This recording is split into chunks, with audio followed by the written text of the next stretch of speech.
ডাক্তারের কাছে গিয়েছিলাম তো সারা কান্না করছিল যাওয়ার সময়। এবার জিজ্ঞাসা করবে কি এনেছো, অনেক কিছু নিয়ে এসেছি তোমার জন্য, উঠে আসো। দেখাচ্ছি সারা, তুই কি করবে আগে পড়ে, কি খেতে চাও বলো? ধরো, অনেক কিছু নিয়ে এসেছি দেখো। এটা একটা ক্যাডবেরি, আর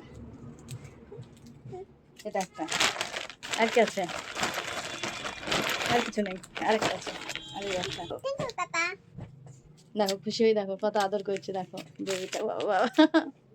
ঠিক আছে ঠিক আছে ঠিক আছে। তো বলো, কাদের কাদের বাড়িতে বাচ্চাদের জন্য আনতে হয় কিছু না কিছু? দেখো অপেক্ষা করেছিল কখন বাড়ি আসবো কখন বাড়ি আসবো, খুব কান্না করছিলাম যাওয়ার সময়। দৌড়ে চলে এসছে, যেই না বাড়ি এসছে, যেই আওয়াজ শুনে তো দৌড়ে চলে এসছে।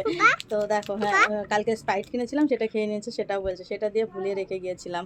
তো সবাইকে অসংখ্য ধন্যবাদ আমাদের ভিডিওটা দেখার জন্য। তো অসংখ্য ধন্যবাদ বন্ধুরা, আমার ভিডিওটা কেমন হয়েছে বলবে।